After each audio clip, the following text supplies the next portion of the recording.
Everybody thought the Cleveland Browns quarterback battle was going to take weeks before the drama really started.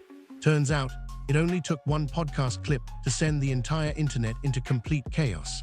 Before OTAs even fully kicked off, former NFL star Deshaun McCoy dropped comments that instantly divided Browns fans, sports media, and the entire Shedeur Sanders community. And the craziest part, McCoy is somebody who's usually been supportive of Shedeur. That's why people immediately stopped and paid attention when he suddenly started talking like Deshaun Watson already had the inside track to becoming the Browns starter. Within minutes, fans were panicking, arguing online, and accusing the Browns organization of already making up their minds before the real competition even began.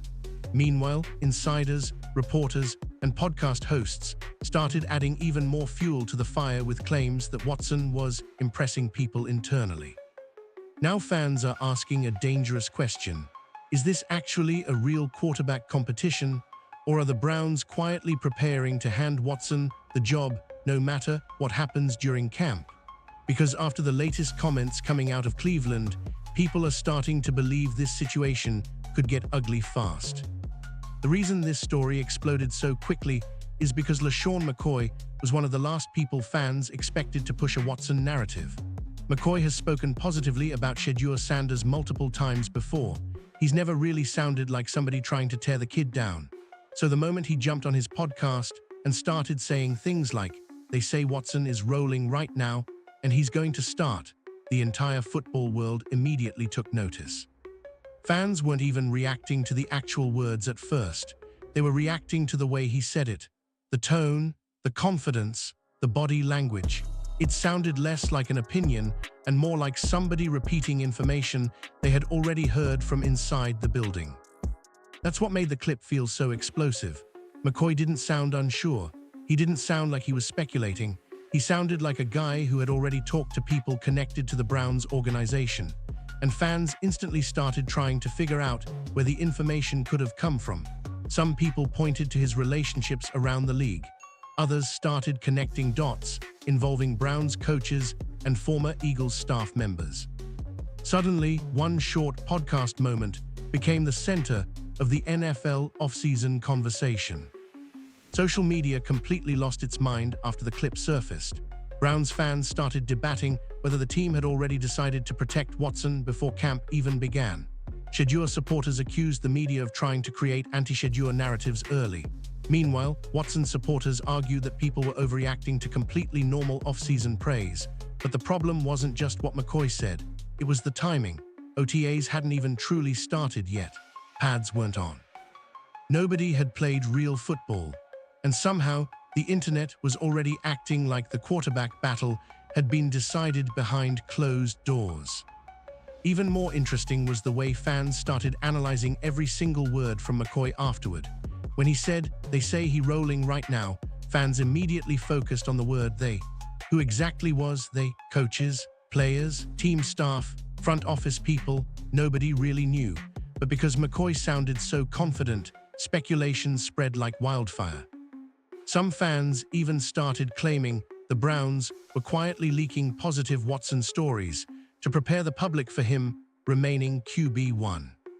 And once the sports media world saw how viral the conversation became, things escalated even further, because now reporters and analysts started jumping into the discussion themselves. Almost immediately after McCoy's comments started trending, Browns reporters and local sports podcasts began discussing Deshaun Watson's off-season progress like it was some major breakthrough story. Suddenly, phrases like, "He looks impressive," "He's moving better," and "people internally are excited" started popping up everywhere. To some fans, it felt coordinated. Again, there's no proof of that. But online rumors started spreading that people around the organization were quietly pushing the idea that Watson was returning to form. One of the biggest talking points involved the possible Deuce Staley connection. Since McCoy spent years around Eagles circles and Deuce Staley now works within the Browns organization, fans instantly began wondering if information was being passed around through familiar relationships. Some reports and speculation online suggested locker room optimism around Watson had been growing privately for weeks before the public heard anything. Whether that's true or not, the perception alone created a massive reaction. What frustrated fans the most was hearing all this praise before real football activities even started. People kept asking the same question over and over. How can anyone seriously know Watson is back when nobody has even played in pads yet? At this point, most of these workouts are controlled environments. Quarterbacks throw in shorts. Defenders aren't hitting. Coaches are experimenting with schemes.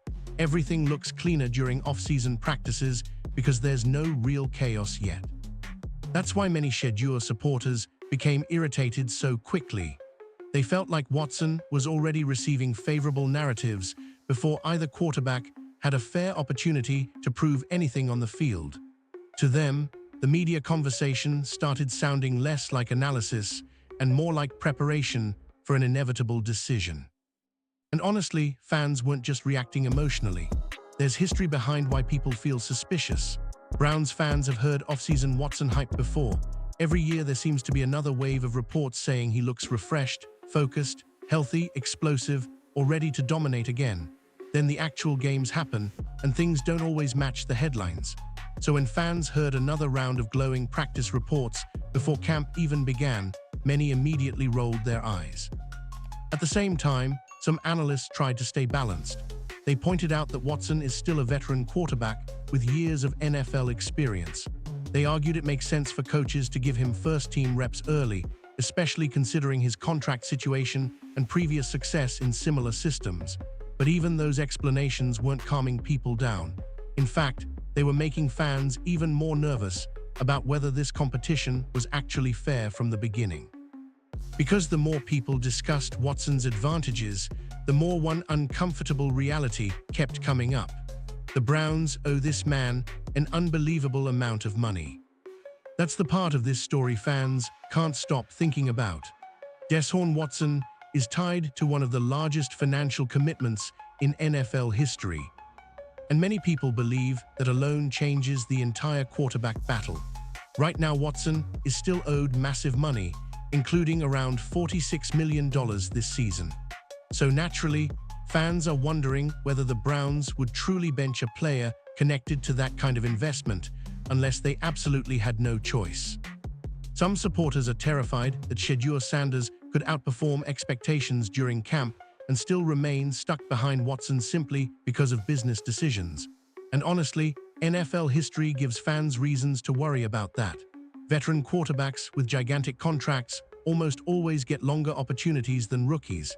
Teams hate admitting expensive mistakes. Owners hate looking wrong. Front offices hate public embarrassment.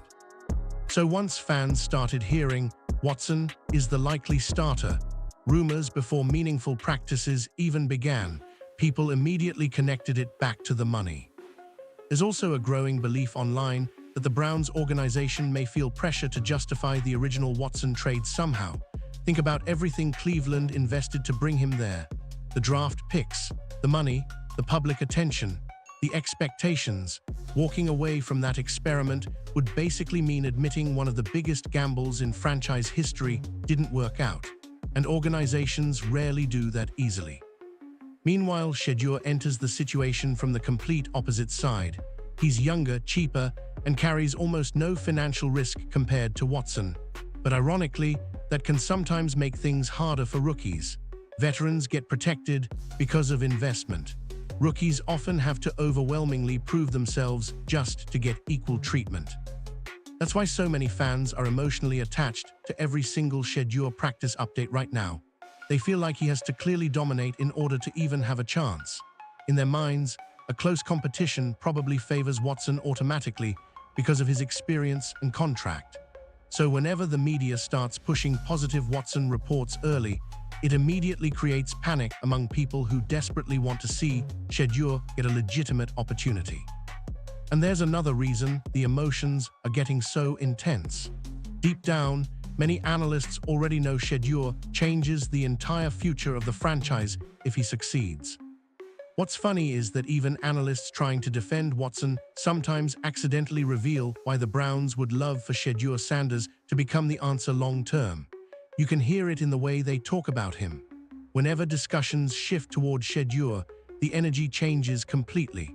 Suddenly people start talking about excitement, relevance, marketability, and future superstar potential.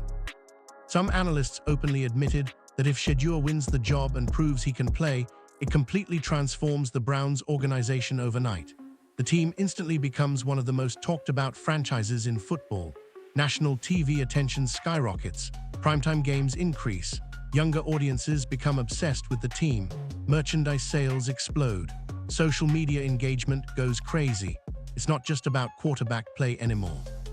It's about building an entirely new identity around a player people genuinely want to watch. Even NFL marketing seems to understand it already. Fans noticed that schedule promotions and online content surrounding Cleveland often leaned heavily into Shedeur-related attention. And no, that's not necessarily disrespect toward Watson, it's just reality. Shedeur Sanders brings attention at a completely different level.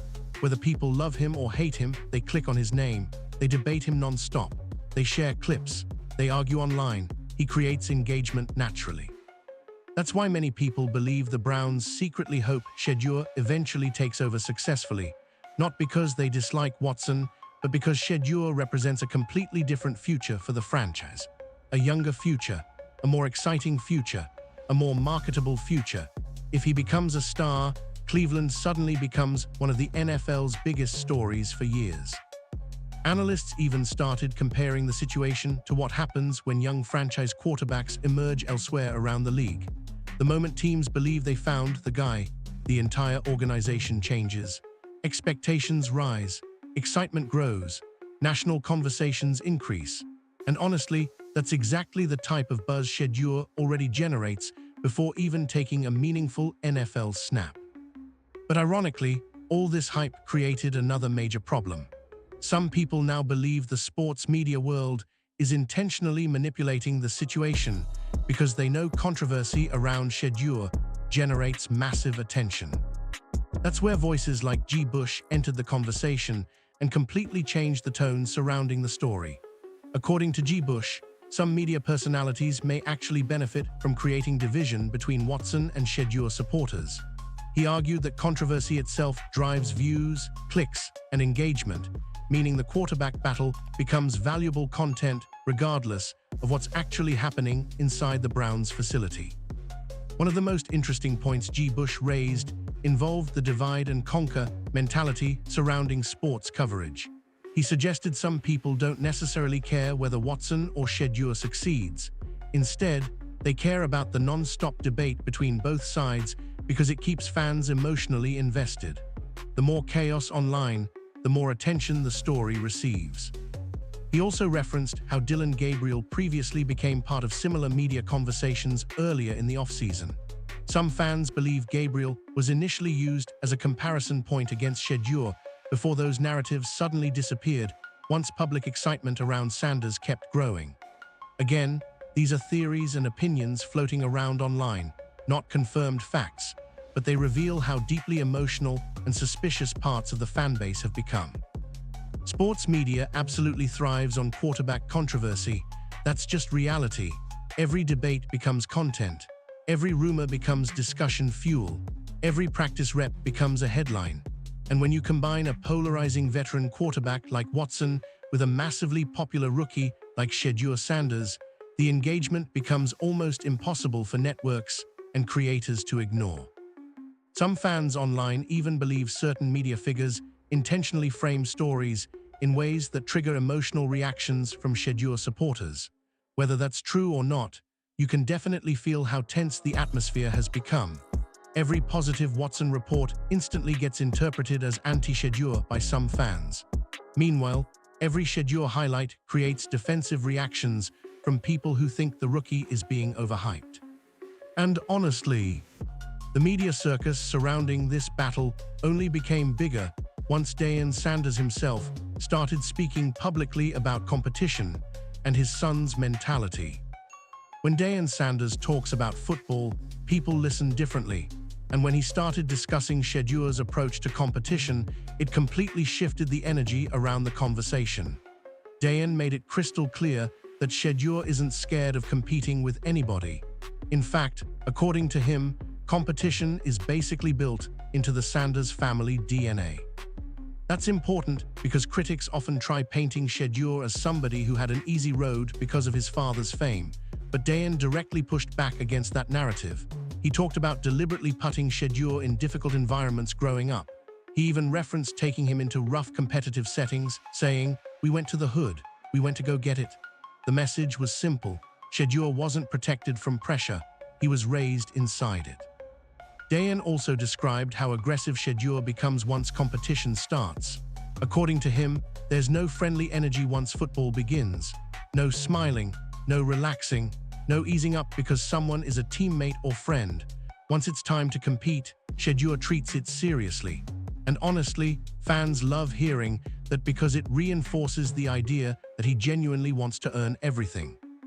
That mentality also explains why many supporters aren't afraid of Watson competition itself. What they fear is unfairness. Most Shedeur fans actually welcome the idea of a legitimate battle because they believe he'll eventually prove himself anyway. What frustrates them are narratives suggesting Watson already has the advantage before real football even begins. Deshaun's comments also helped destroy another criticism surrounding Shedeur. Some people online have tried portraying him as soft or overly privileged because of his upbringing, but Deshaun's stories about constantly seeking high-level competition painted the exact opposite picture. He described a kid obsessed with proving himself everywhere they went, somebody who never avoided pressure and actually embraced difficult situations. And honestly, that competitive mentality may be one of the biggest reasons fans connect with Shedeur so strongly right now. People don't just see talent, they see confidence, they see swagger, they see somebody who genuinely believes he belongs on the biggest stage. In sports, fans are naturally drawn toward personalities like that. But despite all the debates about media narratives, competition, and quarterback politics, there's still one massive detail nobody can ignore. This entire battle has become way bigger than football itself. At this point, Browns fans aren't reacting logically anymore. They're reacting emotionally. Shedeur Sanders supporters feel personally invested in his success. To many of them, this isn't just another rookie quarterback situation. They see him as the future face of the franchise. They see him as a cultural shift for the Browns organization. And because of that emotional attachment, every little update now feels enormous. Some fans are already openly saying they won't even watch games if Watson starts over Shedeur. Others argue that Watson deserves a fair opportunity and accuse Shedeur supporters of overreacting way too early. The divide inside the fanbase is becoming incredibly intense, and the scary part is that actual games haven't even started yet. Every OTA rep involving Shedeur is now treated like playoff football online. Fans analyze clips frame by frame. Sports pages post every throw. Debate shows discuss every rumor. The Browns somehow became one of the NFL's biggest off-season stories almost entirely because of this quarterback drama. And honestly, Cleveland probably didn't expect the situation to become this massive this quickly. But once Shedeur entered the building, the entire atmosphere around the franchise changed. Suddenly, casual NFL fans care about Browns practices. National media outlets care about quarterback rotations. Every insider comment becomes breaking news. The pressure on the organization is growing fast too. If Watson struggles during camp, fans will demand Shedeur immediately. If Shedeur struggles, critics will attack the hype surrounding him. There's almost no way for the Browns to avoid controversy now because expectations have already exploded beyond normal off-season standards. That's why this battle feels different. It doesn't feel like a normal QB competition anymore. It feels like a referendum on the future direction of the franchise. One side represents the expensive veteran investment the Browns already committed to. The other represents a younger, more exciting possibility that fans desperately want to believe in. And the craziest part is that OTAs haven't even truly started yet.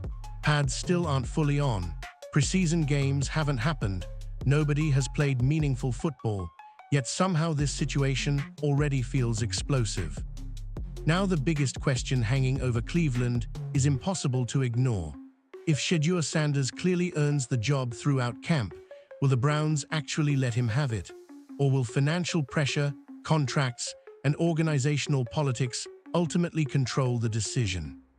Because if the next few OTA practices keep generating this level of chaos, the Browns may be heading toward one of the most dramatic quarterback controversies in the entire NFL before Week 1 even arrives.